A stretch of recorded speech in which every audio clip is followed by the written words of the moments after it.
జై శ్రీరామ్. అందరికి నమస్కారం. మక్తల్ ఎన్నికలు జరిగాయి, రిజల్ట్ వచ్చింది.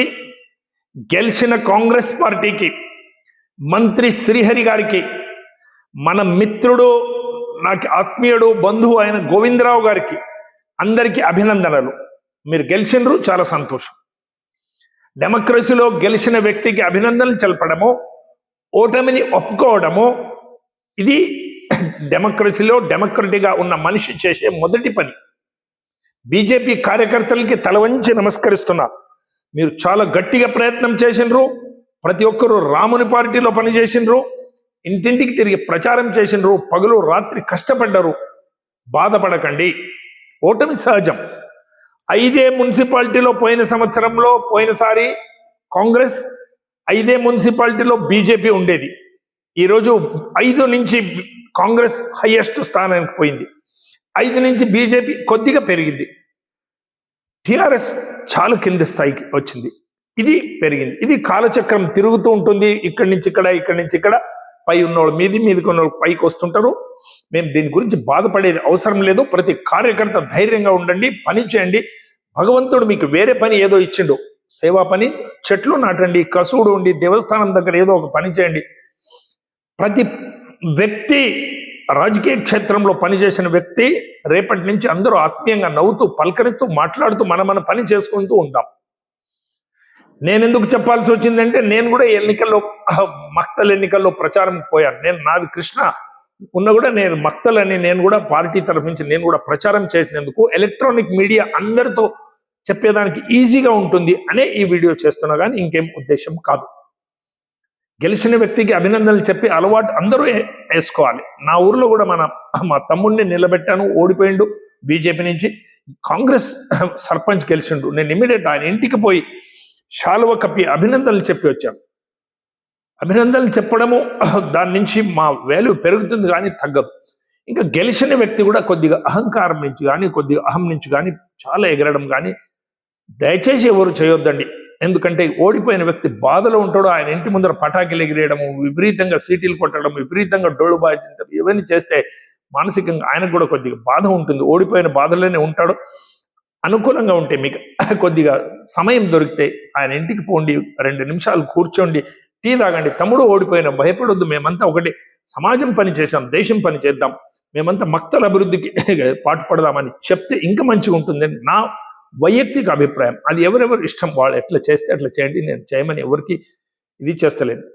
నేను ప్రచారంకి పోయినందుకు ఈ వీడియో చేయాల్సి వచ్చింది, అంతేగాని నాకు కూడా ఒక ధర్మ సంకటం వచ్చింది. ఒక్కొక్కసారి మనిషికి ఈ నా పర్సనల్ విషయం కొద్దిగా చెప్తా 1 నిమిషంలో, ఎందుకంటే ఈ ద్వారా అందరితో మాట్లాడినట్టు ఉంటుంది అని. ధర్మ సంకటం ఏమిటంటే, మా బాపనయ్య నిలబడ్డాడు, నాకు ఫోన్ చేసి చెప్పిన, రాయా మేము బ్రాహ్మణులు నిలబడ్డాం, నీవు రా, బ్రాహ్మణులు యూనిటీ చూపించాలి, మేము గెలిచి చూపించాలి రమ్మని పెడితే నేను పోలేదు. నేను నమ్ముకున్న పార్టీ రాముని పార్టీ, భారతీయ జనతా పార్టీ. 1975 నుంచి ఇదే ఒక సంస్థలో జనసంఘ్, మరి బీజేపీ 52 సంవత్సరాల నుంచి నేను పనిచేస్తున్నాను. నేను జంప్ జిల్లాని కాదు, ఏ పార్టీకి అక్కడి నుంచి ఇక్కడ, ఇక్కడి నుంచి అక్కడ పోను. ఒకవేళ నేను పోయి మన బ్రాహ్మణులు నిలబడ్డాడని నేను సపోర్టింగ్ చేసి అక్కడ ఆ పార్టీకి ఓటేయండి అని చెప్పి వచ్చి ఉంటే, ఈరోజు వేల కొద్దిగా మంది నా వీడియో చూస్తారు, నా వేరే వీడియోలు చూస్తారు. ఎడమకాల చెప్పులు కొన్నంత విలువ నాకు ఇస్తుంటుంది. అయ్యా ఈయన మాట్లాడతాడు, కులపిచ్చి ఉండొద్దు, అట్లా ఇట్లా అని స్పీచ్లు చెప్తాడు. తమ పార్టీ వస్తే తమ కులమని బాపనోళ్ళకు పోయి ప్రచారం చేసిండు ఈ మహానుభావుడు అని నన్ను కుక్క కంటే అధ్వానంగా చూసేవాడు. అప్పుడు నాకు వచ్చిన ధర్మ సంకటం. కాబట్టి నేను రాముని పార్టీ సత్య దగ్గర, నేను రాముని పార్టీలోనే ఉంటా. నీకు వ్యక్తుల నుంచి విరుద్ధం కాదు. గోవిందరావు నాకు చాలా మిత్రుడే, శ్రీహరి గారు సర్పంచ్ ఉన్నప్పటి నుంచి నాకు మిత్రుడే. వాళ్ళ వ్యక్తులకి, కాంగ్రెస్లో ఉన్న వ్యక్తులకి నేను ఎప్పటికీ విరోధం కాదు. అందరికీ నమస్కారం చేస్తే అందరితో కలిసి ఉంటాం. అయితే వైచారికంగా నాకు విరోధం. ఆ పార్టీ దేశంలోనే రాముడు పుట్టలేదని అఫిడవిట్ పెట్టింది సుప్రీంకోర్టులో. కాబట్టి నేను రాముని పార్టీ, రామునికి ఓటేస్తా, రాముని పార్టీకి ఓటేస్తాను, నేను బీజేపీకి ప్రచారం చేసి వచ్చిన. అది నా ఒక మనస్తత్వం. వాళ్ళ ఇష్టం, వాళ్ళు ఎవరు ఎక్కడైనా ఓటేసుకుని ఏ పార్టీలోనే ఉండని నేను ఇంకొకరు తప్పు పట్టడం లేదు. ఆ పార్టీలు ఎందుకున్నావు, ఈ పార్టీలు ఎందుకున్నావు అని. ఏ పార్టీలో ఉండొచ్చు, ఏదో అందరూ పని ఒకటి అభివృద్ధి చేయాలనేది. సరే చేయండి, మాకు ఆ తత్వం రాదు. నేను మొన్న కూడా ఎలక్షన్ వచ్చినప్పుడు కూడా, జలంధర్ రెడ్డి గారి ఎలక్షన్ వచ్చినప్పుడు కూడా, ఆయన పెద్ద శ్రీమంతుడు, కోట్ల కొద్ది ఖర్చు పెట్టిండు. నేను నా సొంత పెట్రోల్ వేసుకుని నా ఇంట్లో చాదాగి భోజనం చేసి ప్రచారం చేసిన. గంగాధర్ గౌడ్ కానీ జలంధర్ రెడ్డి కానీ మీరు కలిసి ఎక్కడైనా అడగండి, అమర్ దీక్షిత్ ఒక చా తాగిండా మీ దగ్గర, ఒక టీ తాగిండా మీ ఎలక్షన్ అప్పుడు అంటే అడగండి, చెప్తారు వాళ్ళు. నేను చెప్పేది కాదు, వాళ్ళని అడగండి. ఎప్పుడు నేను ఆ ఒక సిద్ధాంతం మీద పనిచేసే వ్యక్తిని, నేను కులమని మనవాళ్ళని నేను అక్కడ పోలేదు. ఆయన గెలిచిండు, అభినందనలు, అంతేగాని నాకు ఆ వ్యక్తి ఓడిపోవాలని కూడా నాకేం అభిప్రాయం లేదు.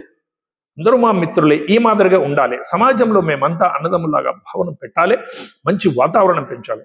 ఓడిపోయిన ప్రతి ఒక్క కార్యకర్త టీఆర్ఎస్ కానీ బీజేపీ కానీ ఇండిపెండెంట్ కానీ ఎవరి కానీ అధైర్యం పడకండి. ఇది కాలచక్రంలో జరుగుతూనే ఉంటుంది. ఎన్నో ఎలక్షన్ జరిగినవి, ఎందరో వచ్చినారు, ఎందరో పోయినారు, అందరూ ఒక కాలం వస్తూ ఉంటారు, పోతూ ఉంటారు. కాబట్టి ఎవరు అధైర్యం కాకుండా మీరు డెవలప్మెంట్లో సహకరించండి. గెలిచిన వ్యక్తికి ప్రేమతో ఉండండి. గెలిచిన వ్యక్తి కూడా ఓడిపోయిన వ్యక్తితో ప్రేమగా ఉండండి. రేపటి నుంచి అందరూ తమ తమ పనులకు పోయి మళ్ళా మనం అభివృద్ధి గురించి, మన ఆత్మీయత గురించి, మన వాతావరణం మంచి వాతావరణం ఉంటుంది. మన ప్రాంతమన్నలో ఎక్కడ అల్లర్లు జరగవు.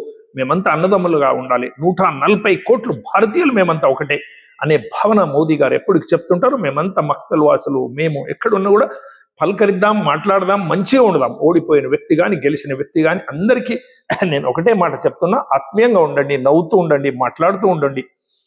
భారత్ మాతాకి జై. అందరికీ నమస్కారం.